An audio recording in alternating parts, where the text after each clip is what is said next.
Assalamualaikum dan salam Malaysia Madani kembali membicarakan 5 berita pilihan dalam Berita 5 at 5.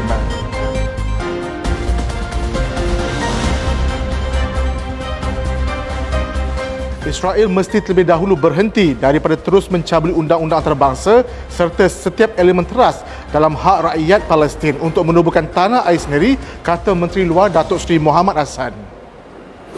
Dalam kenyataan lisan Malaysia pada sesi perangan awam berhubung isu Palestin di Mahkamah Keadilan Antarabangsa ICJ di Belanda, Muhammad berkata Israel mesti menghentikan semua dasar dan amalan berkaitan dan serta-merta berundur dari wilayah Palestin yang diduduki OPT. Kedua, beliau berkata Israel wajib berjanji dan memberi jaminan untuk tidak mengulangi perbuatan itu. Dan ketiga, Israel dipertanggungjawabkan untuk menawarkan pemulihan penuh supaya keadaan kembali kepada asal dan bertindak melaksana dan melakukan pindaan perundangan termasuk menghapuskan atau menarik semua langkah perundangan yang bertentangan dan peraturan yang diluluskan sebelum ini bagi kawasan OPT. Tegas Muhammad yang juga timbalan Presiden UMNO berkata Israel perlu menawarkan pampasan bagi segala bentuk kemusnahan material dan moral yang berpunca daripada pencabulan hak rakyat Palestin meskipun pada hakikatnya pampasan itu tidak dapat memulihkan sepenuhnya keadaan di Palestin. Lebih 50 negara membantahkan hujah di Mahkamah Keadilan Antarabangsa ICJ di Hague, Belanda mengenai akibat perundangan berhubung pendudukan Israel di Palestin pada sesi perangan awam itu yang bermula semalam. Malaysia terus mengorak langkah sebagai pemain hub halal global dengan menandatangani 2 memorandum persefahaman bersama 2 entiti pelaburan di Jepun bagi memperkukuhkan perdagangan, pelaburan dan pekerjaan berkualiti dalam sektor halal di negara matahari terbit. Majlis menandatangani MOU pertama melibatkan Halal Development Corporation Berhad HDC, sebuah agensi di bawah Kementerian Pelaburan, Perdagangan dan Industri MITI dengan Ion Co M Berhad Ion M bagi mempromosikan produk halal Malaysia. Di Jepun itu disaksikan timbalan Perdana Menteri Datuk Seri Dr. Ahmad Zaid Hamidi yang juga pengurusi Majlis Pembangunan Industri Halal Malaysia dan pengurusi HDC Khairul Azwan Bro.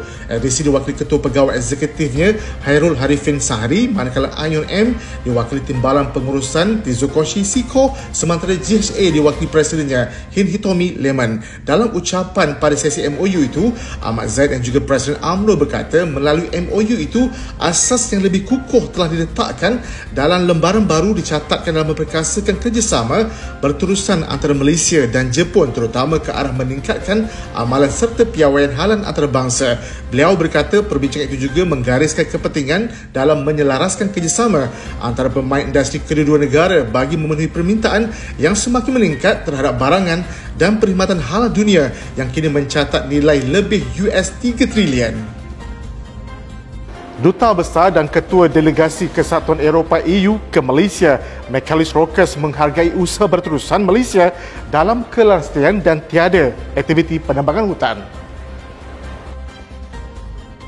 Dalam catatan di laman X, Rokas berkata beliau gembira dapat bertemu dengan Menteri Peladangan dan Komuniti Datuk Seri Johri Abdul Ghani sekali lagi untuk meneruskan perbincangan mengenai pematuhan peraturan produk bebas penambangan hutan EU, EUDR. Menurut beliau, EU komited untuk bekerjasama dengan Kementerian Peladangan dan Komuniti untuk penyertaan pekebun kecil dalam rantaian bekalan. Sementara itu, Johari yang juga naib Presiden UMNO berkata beliau telah bertemu dengan Rokas yang terlibat secara langsung daripada segi pemantauan EUDR secara keseluruhannya dan menyatakan persetujuan berhubung perkara yang dibangkitkan dan komitmen Malaysia bagi memastikan kelestarian alam di negara ini terus dijaga dan dipelihara.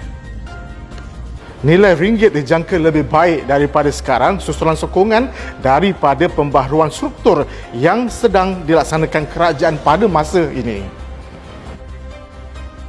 Ketua Ahli Ekonomi Bank Muamalat Malaysia Berhad Muhammad Asfan Nizam Abdul Rashid berkata turun naik mata wang terutamanya bagi ringgit adalah perkara biasa dan sering didorong oleh penunjuk makroekonomi memandangkan Malaysia adalah negara perdagangan terbuka. Menurut beliau, melihat pada petunjuk makroekonomi, lebihan akaun semasa bagi 2023 kekal pada 1.2% daripada keluaran dalam negara kasar KDNK dan menunjukkan Malaysia mempunyai simpanan yang boleh digunakan untuk pelaburan dalam negara. Beliau berkata, pasaran buruh negara berada dalam status guna tenaga buruh dengan kadar pengangguran yang lebih rendah sebanyak 3.3% pada akhir 2003 dan menunjukkan nilai ringgit yang lebih baik daripada masa kini. Bagaimanapun, Muhammad Azhar Nizam menyatakan disebabkan oleh impak sentimen terhadap penilaian mata wang, ada sukar untuk membuat jangkaan mengenai isu itu. Dalam satu kenyataan pada Selasa lalu, Gabenor Bank Negara Malaysia, Datuk Abdul Rashid Ghafur berkata Bank Pusat itu berpandangan bahawa paras masa ringgit tidak menggambarkan prospek positif ekonomi Malaysia dalam komitmen kerajaan untuk melaksanakan reformasi struktur termasuk jangkaan penurunan kadar faedah dalam ekonomi maju dan menjangkakan ringgit meningkat tahun ini. Kerajaan disaran memperkenalkan skim pencen kepada semua pekerja di negara ini menerusi Keperluan Wang Simpanan Pekerja KWSP. Timbalan Menteri Kerja Raya Datuk Seri Ahmad Mazlan berkata langkah dan cadangan ini bagi memastikan masa depan pekerja lebih terjamin.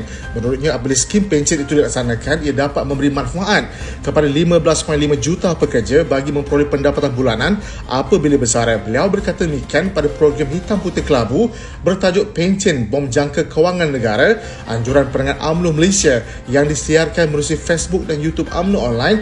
Yang turut menjadi ahli panel dalam program itu ialah Profesor Datuk Dr. Normah Mansur, dan program tersebut dihoskan Ketua Perangan UMNO Malaysia Datuk Seri Azhar Osman Said. Pada program itu, Ahmad Mazlan yang juga ahli Parlimen Pontian turut berkongsi tentang pension kaki tangan awam yang bertambah setiap tahun dan menjadi pertimbangan utama kerajaan hari ini walaupun ianya keputusan yang tidak popular.